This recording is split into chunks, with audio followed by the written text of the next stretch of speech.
What's good, people? It's your boy New York Money. That's my name. Change your life in 30 days. Don't get mad. Get the bag. You won't be sad. Cop a wing. Come fly with me. And who I have here? Betty Rage. So look, I think it was about 7 minutes, right? Yes. So here's a raw and uncut. What is this show called again? Transenders. Transenders. Hey, take a listen. Yeah, that's it. Then I like it. It's true. All right. Going raw and uncut per usual. I've been talking about this shit for fucking like a decade or more. So it's interesting that I'm experiencing it firsthand. However, I think it was sprung from the why is Kobe's dad going after this one? So I've been saying this for years, and if we look at the masses, majority of it, I'm going to say women. I understand men play a part. However, women have been unconsciously having kids as a form of filling a void, fulfilling something through this person, and that is like the most selfish thing you could possibly do. I'm going to preface that with one of my favorite sayings is hurt people, healed people, heal people. So we got a bunch of fucking people bleeding all over each other, and so these moms are having kids and unconsciously, selfishly bleeding all over them, versus coming from a conscious space to intentionally bring life into the world and realize it's not about you, it's about this person that you are guiding. And so there's also a very, in my opinion, big epidemic of thinking attachment is love. And most people think attachment is love. And again, in my mom's dynamic, when she said grief hits when she doesn't see me, that's attachment. And so attachment is clinging to various people, places, and things to fill a void within yourself. And in the dynamic, it's the, I'm only going to say it right now, it's narcissistic supply. So that dynamic uses their children as pawns to help stroke their ego for their image to look like great parents. So everybody thinks that they're just the best. And then they get this little person telling them they love them and they're the best. And if they're superstars in school, then they look good. It's really fucked. And so Kobe's dad, it was the most involved he's ever been in a child's life of his.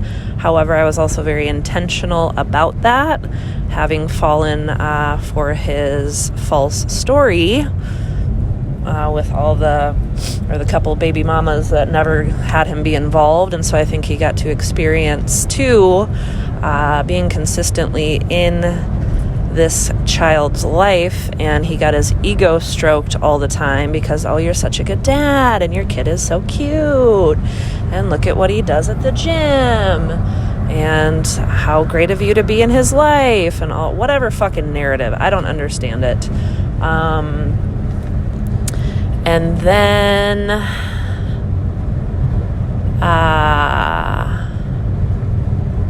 I think that's about it. But what also came to me is then there's a really fucked up dynamic too, and this could go both for mother and son. It does, that's what I'm about to say, and dad and daughter.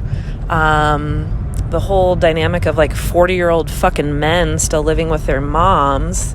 Again, the mom is basically getting her, we'll call it masculine energy, but the void of maybe a masculine in her life, she's getting it fulfilled through her son. So it's almost like having a husband or male figure like that, minus the romantic part, and very unhealthy on both ends, obviously. And I've said this for years, like parents will keep their kid from experiencing pain. And yet pain is life's greatest lesson if we utilize it as such.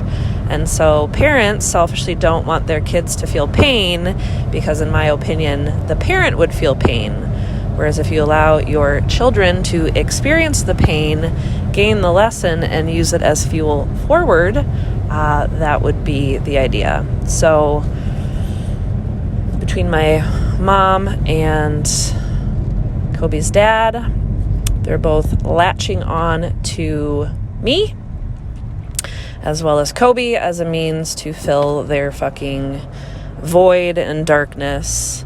And again, it's almost like a dopamine hit too. They get their fucking socks rocked or some shit. I don't understand it. Like, all I know is I have a job to guide my son until he's 18. It's not about me, and that's it. And if more people could adopt that in guiding their children through the 18 years of their life, the fucking world would be a much better place.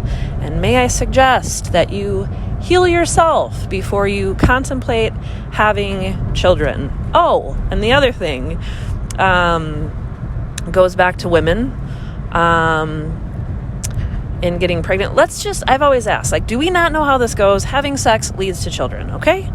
So if you're going to choose to do that unprotected, yep, men too, go ahead, glove up, pull out, get fixed, some shit. We all act like we don't have a choice and we don't know how it goes. So women get pregnant like, oh my God, oh geez, oh now I don't have a choice. Yes, you fucking do. You do not have to have this child.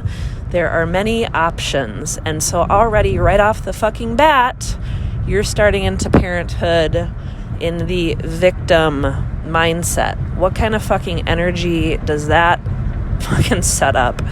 And then you want to sit here the entire time and blame the dad. Maybe you should have had that conversation with yourself, as I did going into it.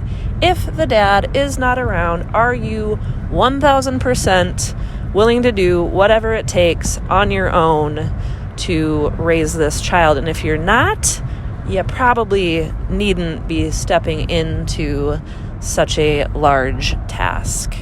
Rant over. That's what I have.